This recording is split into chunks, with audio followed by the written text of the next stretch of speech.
సర్పంచ్ ఎన్నికల పోటీలో ఇవి లేకుంటే ఓగలనొగలు చంపుకునే పోటీలో తెలియకుండా చేస్తున్నారట అధికార పార్టీలు.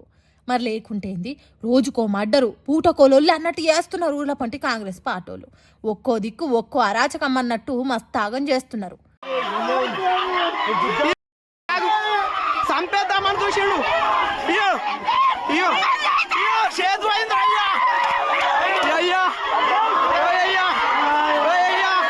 చూసిండ్రా ఎట్లా ట్రాక్టర్తోని గుద్ది చంపేద్దామని చూసిండ్రో. కాంగ్రెస్ పార్టీకి పోటీగా బీఆర్ఎస్ సర్పంచ్ అభ్యర్థిని నిలబెడితే ఇట్లా ట్రాక్టర్తోని గుద్ది చంపడానికి చూసిండ్రు. కామారెడ్డి జిల్లా సోమార్పేట అనే ఊర్లే కాంగ్రెస్ పార్టీలకు అడ్డు అదుపు లేదు అన్నట్టు ఇష్టం ఉన్నట్టు రెచ్చిపోయి ఈ రంగం చేస్తున్నారు.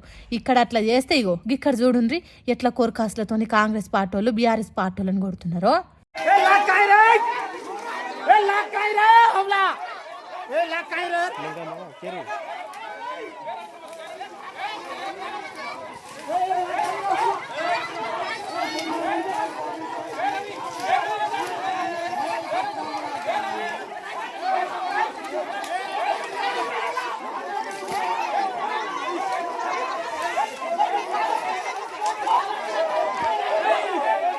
నోటితో చెప్పలేనన్ని బూతులు పెద్ద పెద్ద గుత్పలు పట్టి ఉరికొచ్చి కొడుతున్నారు.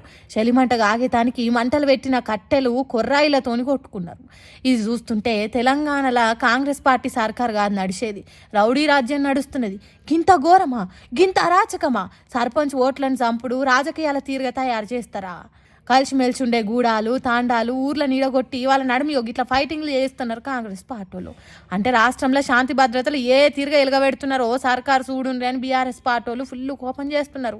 ఈ రకమైన అరాచకాలు ఏవైతే ఇవాళ రాష్ట్ర వ్యాప్తంగా జరుగుతున్నాయో, ఇటు కామారెడ్డి జిల్లా ఎల్లారెడ్డిలో గాని, అక్కడ సూర్యాపేట జిల్లాలో గాని, నల్లగొండ జిల్లాలో గాని ఇవన్నీ కూడా గుర్తు పెట్టుకుంటున్నాము.